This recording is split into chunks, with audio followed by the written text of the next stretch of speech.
people don't talk about the rage you get during perimenopause. I mean, it's quite useful sometimes, but that rage caused by the serotonin disappearing in your brain, caused by the estrogen disappearing, is really difficult to deal with when you've got teenage girls who are full of rage as well. It's just a kind of all of you in the house quite cross about absolutely everything. And it's very volatile. And I think once I'd lost that, that was really helpful in our, I could pick my battles. I could not worry about messy bedrooms. I could not worry about things that were not important. And I wasn't sort of 0 to 60 in 5 seconds. Could you reflect back at the time and just see how different you were and how different things were? Yes, I think you could probably get them to fill in the questionnaire, and they could do a before HRT and after HRT questionnaire saying, when there's not so much shouting anymore as there was before. Yeah. And I think that's, nobody wants shouting in the home environment. It's just not good. Anger is a cover emotion for fear, isn't it? And when there's a lot of fear around, and there's massive fear with adolescents because they're becoming whole new people. It's the most amazing process. It's such a privilege to watch it happening, but it's huge. It's absolutely massive, and there's a lot of fear around that. And then you've got this woman in the house yelling her head off all the time. That's terrible. You don't want that. It was a real difference. I saw a real switch. I got my patients back. I could be logical with them. I could step back and let them be who they wanted to be. I felt so much better.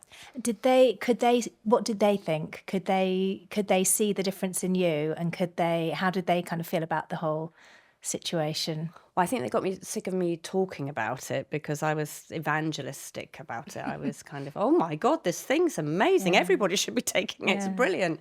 I think they saw the difference, and they were getting older as well. And I had 2 other children coming up towards their teenage years. So I think they probably felt a bit jealous that the younger kids were going to get probably a softer, easier ride than they had had themselves. I mean, it's just a shame. I feel a bit sad that we all went through that.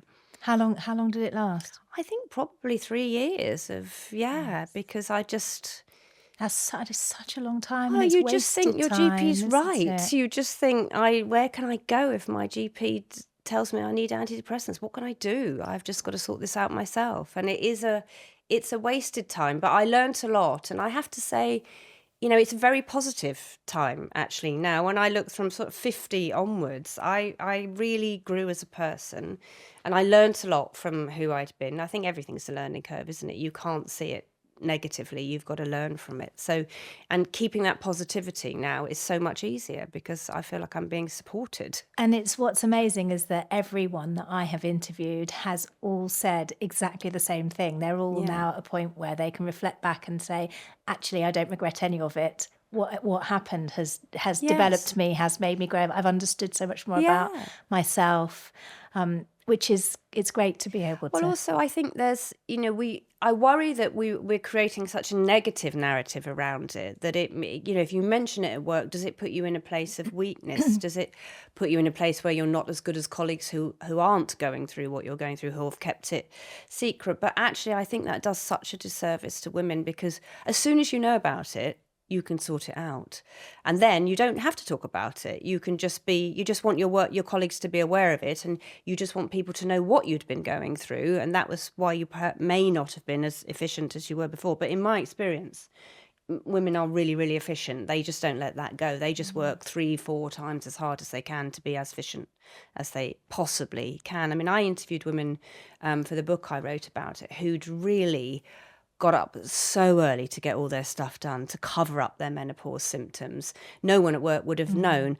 All we're saying is if they've got the information, then you're stopping those women getting up at 5 a.m, aren't you? You're giving them 2 hours extra sleep, which just makes their life easier. So they're actually going to be as good as they were before. We're just acknowledging that they might have needed a bit of time around it. So I do think we have to talk about it, but I think also to get that message across that it is okay in the end, for most of us. And do you have advice for women who are in that stage whereby they've got teenage children, they're going through perimenopause themselves, it's all a bit of a hormonal wreck? Yes. How would you advise that they kind of approached the situation? Well, I think the other thing is, even when you've got your hormones, you are still aging. So you still get tired a bit quicker. And you know, still, I got a very big sense of overwhelm as well. My window for stress closed completely. I just couldn't deal with stress anymore.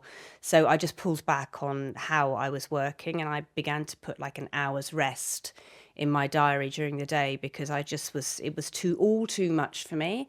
And I think just making those moments for yourself and not taking it personally, because particularly with girls, I think I've got 3 girls and a boy, you're their main role model. So, you know, they'll just look to the nearest female person that they're closer to, who looks safest, who's most capable, who's the adult around them. And they therefore know you incredibly well. So anyone who knows you incredibly well knows where all your weak spots are. So I don't know, anyone who's had an argument with a teenage girl, a mum and a teenage girl arguing, she will know exactly what to say to upset you. So if you're fragile and overwhelmed and very tired, it'll just go deeper. It'll just be much more painful. Or if your son's going to take a risk or eat some terrible food or do terrible things, it's just going to be really difficult to deal with if you're super tired and overwhelmed. So I just put places in my diary, and I'm lucky enough to be able to do that, where I say, you're going to have an hour's rest now. And I just say no to everything. And I think that's really good. I just say no to the things that I don't want to do anymore. And I stop people when they're taking time from me and not giving anything back. I just think that is the joy of getting older. You do get wiser, and you can look at your teenagers with a wiser head. You just have to stay super calm, step back from it, get a dog or a cat that's going to give you the love back, because you'll need that in those moments, and not take any of it personally. And also, I had that moment with my teenagers when I would put myself into their place. I wouldn't be sympathetic, I'd be empathetic. I'd think, hold on, what they're going through is absolutely massive. So I can't change that. The way they work is totally illogical. They don't have adult brains, and I'm asking them to make an adult brain decision. So maybe I'll just back off on that and let that go, and not let that keep me awake at night, and not take how they are as a reflection of me as a person. Can you give any kind of specific examples of when they really kind of triggered you, and what happened as a result? Well, I of think that? for me it was always around, I didn't feel guilty about working, because I absolutely wanted to work, and I wanted to be a woman who went to work and had a family. I think it's actually harder to not go to work and be at home with the family. I think that is the harder choice, in terms of emotions and actually physically. But I was very comfortable with that decision. I don't look back with guilt. But I know my teenage girls looked at it sometimes and thought, oh, I think this will make her feel a bit, this will upset her. Okay. If I'll say, you weren't there. And I always used to say to that, yeah, I wasn't there when you took your first steps, because I was upstairs on the toilet. So that we can't do the you weren't there thing. I just was in a different room in the house when that happened. So, you know, I made decisions. I had great childcare. My husband was very supportive. So you've had the childhood you've had, and I don't think it's a problem. But they do say things, and that, if you're tired and worn out, will really make you question a lot of things. So I had learnt to take a step back around phrases that like that, but you know, I lost my temper a lot of the time. And I think when you lose your temper with a person who hasn't got an adult brain, it spirals and spirals and escalates and escalates and escalates. And that becomes very painful.